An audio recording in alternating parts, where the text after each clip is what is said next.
Bonjour à toutes et à tous et bienvenue dans votre rendez-vous quotidien d'actualité directement depuis le studio 2 de Corbeau News Centrafrique. Aujourd'hui, on va parler d'un habitué des faits divers, un homme dont le dossier s'alourdit de jour en jour et qui semble bénéficier d'une bien étrange impunité. Pour décortiquer cette affaire avec moi, je suis ravie d'accueillir notre journaliste de terrain, Viviane Beltungu. Bonjour Viviane. Bonjour Gisèle, c'est un plaisir d'être avec toi pour plonger dans cette histoire qui, malheureusement, continue de se répéter.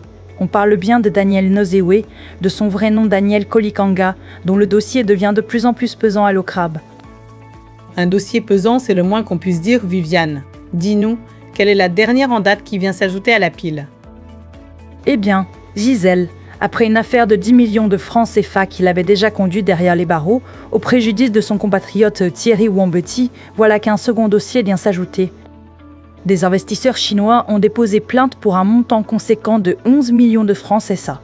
Ce qui, si tu fais le calcul, porte le préjudice total attribué à cet individu à 20 et 1 million de francs CFA. Ça commence à faire une sacrée somme. 20 et 1 million, c'est absolument colossal. On parle de quoi cette fois-ci? Quelle est la combine derrière cette nouvelle plainte, Viviane? D'après nos sources, Daniel Nzewe avait approché ce groupe d'investisseurs chinois avec une proposition alléchante, un projet minier. Il leur assurait qu'il dirigeait une coopérative qui avait la capacité d'exploiter des gisements. Il leur a ensuite suggéré de financer l'achat de tracteurs et de tractopelles pour lancer l'exploitation. Les Chinois devaient d'abord verser 11 millions de francs CFA, soi-disant pour couvrir les démarches administratives du projet. Confiance faite, les investisseurs ont accepté et ont déboursé la somme. Donc, une histoire classique de belles promesses, de gros chiffres et des investisseurs qui déboursent. Et j'imagine que la suite est tout aussi prévisible? Exactement, Gisèle. Après avoir versé l'argent, plusieurs mois se sont écoulés sans qu'aucune avancée concrète ne soit constatée.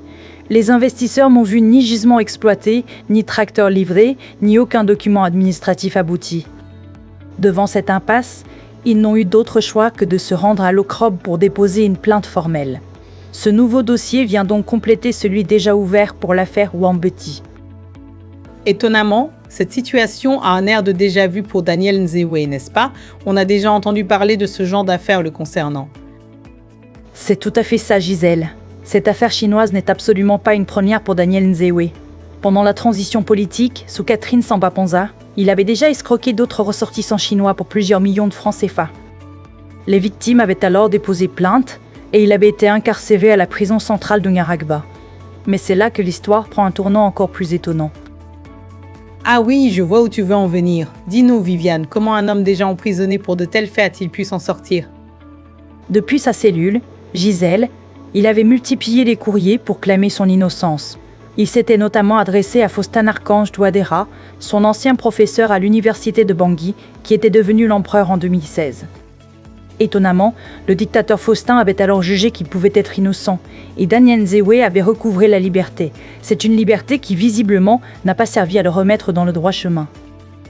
Donc, un dictateur qui intervient personnellement pour libérer un de ses anciens étudiants accusé d'escroquerie, c'est tout bonnement hallucinant. Et il ne s'est pas arrêté là, si je comprends bien. Loin de là, Gisèle.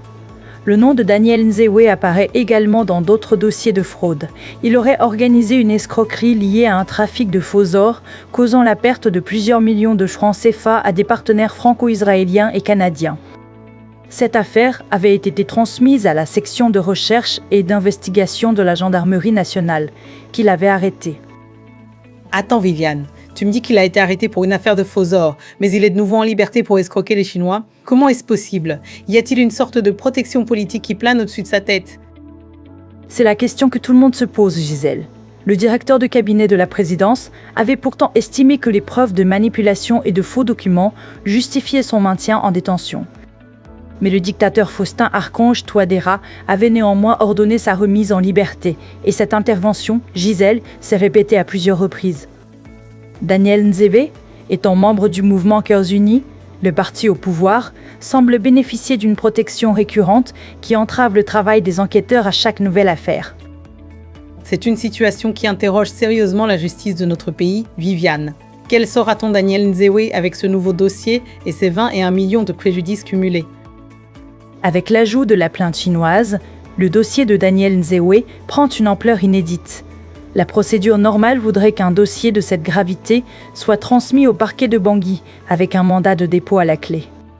Cependant, les habitudes constatées dans les affaires précédentes laissent planer un doute sur l'issue réelle de cette nouvelle détention.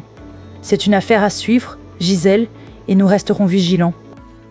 Nous le serons, Viviane. Un grand merci pour toutes ces précisions. C'est un article de nos équipes ici à Corbeau News Centrafrique. Merci Gisèle. Et pour nos auditeurs, n'oubliez pas que vous pouvez contacter Corbeau News Centrafrique. Nos numéros sont, pour le WhatsApp et le téléphone, le Pro 2036 65 11 62 18 268 206 16 44 65. N'hésitez pas à nous faire part de vos informations. À bientôt Gisèle, et à bientôt chers auditeurs. Merci Viviane et merci à vous de nous avoir écoutés. Restez branchés sur Corbeau News Centrafrique pour d'autres informations exclusives. Très belle journée à tous.